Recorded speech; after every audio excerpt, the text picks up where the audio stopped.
Come, all you moonshiners, if you want to hear. Well, welcome back, all you brewers, distillers, winemakers, hobbyists, everybody out there. We love having you, and you make us who we are, so let's keep it up. Today's update on Big Blue, the Blue Still. We've made some progress, and we're going to continue to make some more progress because this is a puppy that we're going to use to run that peach schnapps that we have already started fermenting, which is, oh, by the way, going very well. Now, this is what I've got completed so far since the last video, and I'm taking this step by step, so work with me. I've got the top cut out, bam, and I've got all the holes drilled around the outside of that, bam, and I've got a new pot, because here's what we learned when it comes to stainless steel and copper. We learned that it's not impossible to join those two metals. I just don't have the skill. Bottom line, sometimes you have to admit that, all my failures, and all my failures were solder, silver solder, silicone coated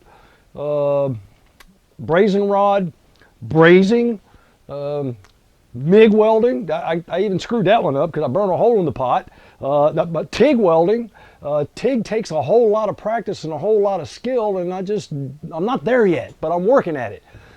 So what I decided to do was, I said, well, if I can't get all of them to work it, although combinations of those, and thanks for all the comments and all the advice you sent to me, they will work. It's just George can't make it work. So I went out and I got me a steel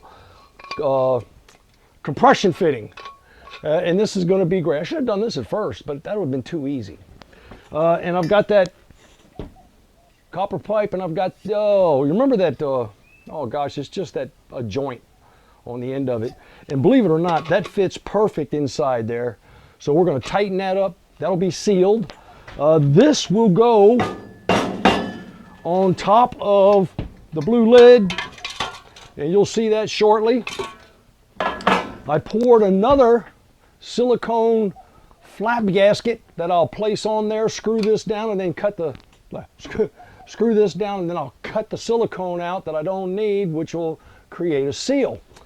Then, as discussed earlier, we're going to make a torpedo condenser that will be inside this pipe, and it's just another style of running a still without running it through something else. So I'm just going to put the condenser and the exit port in generally the same place. And to do that, I've got 25 feet of 1/4 inch, and this is for refrigeration humidifier applications. And the reason I got this is because you'll notice that it's very, very malleable. It's like soft copper. Copper does come in oh my, if you work with copper a whole lot, you'll know that it comes with a whole bunch of different markings that mean a whole lot of different things.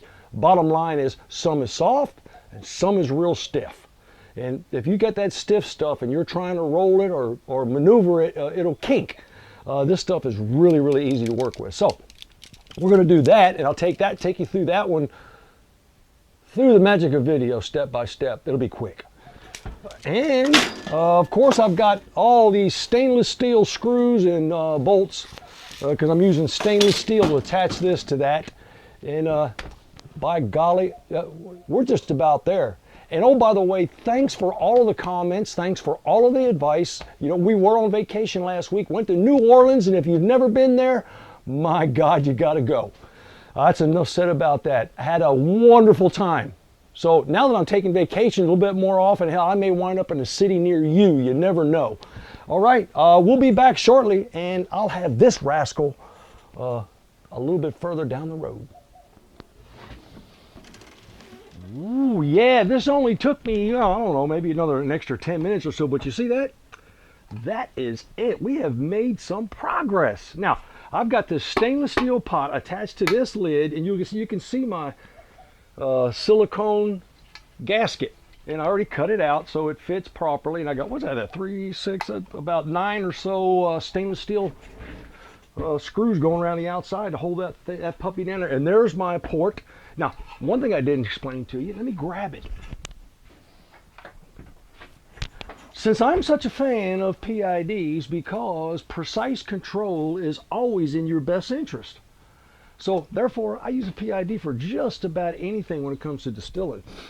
And so I've got my thermal probe. They call it thermocouple. It's a probe.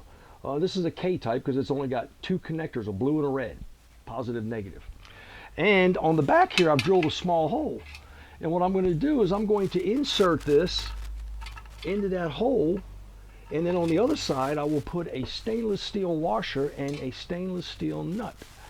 And that will secure it inside, because all I need to do is be able to sense that head temperature. Remember, that's what we're looking for. If you get your probe in the vapor trail, and I could have done that either where I did it here, or I could have done that here, or here, or here. It doesn't matter. I'm in the vapor flow prior to it exiting into the exit port.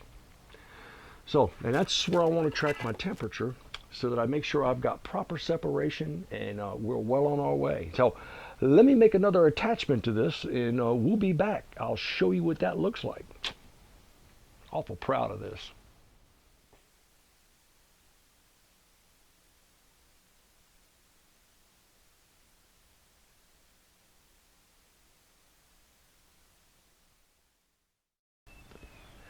You know, I get to meet a lot of people. I get to interact with a lot of groups and do a lot of different things, and I'm so blessed and I'm so happy for that. So that trip to New Orleans that's number one on my list. And I'll tell you what, folks, if you haven't been to New Orleans yet, and this is not an advertisement for them, but we're going to dispel all those rumors and misnomers. That's probably one of the safest, cleanest, I mean clean cities that I had an absolute blast. Yeah, we did the French Quarter, we did Bourbon Street, we did the whole kit and caboodle, take the trolley cars, do all that stuff. Never met a rude person, ever. And that says a lot about a city. Well, that's our progress for today so far. Now, here's my next step. My next step is to fashion this exit port and also the torpedo condenser that will go inside. Now what that will look like is it's going to look like a spring in a way, and I'll have an in line, and of course I'll have an out line. So I'll have to drill a hole here, and I'll have to drill a hole here so that I can feed, when I get this fed in here, that I can have the ends of my copper tubing protrude out. I may run both in and out down here. It's not going to make that much difference, because that way I can put them right here at the end. They're a whole lot easier to manage. But we'll see how I fashion that out, and I'll absolutely share that with you. So, did I mention I went to New Orleans? Good man, one of the cleanest cities I've been to, and I'm going back. I had an absolutely wonderful time. Met up with some friends, actually viewers on YouTube, so it really had a wonderful, wonderful time. And I could talk all night about it, but I won't. But in the meantime, you know how it is. Happy distilling.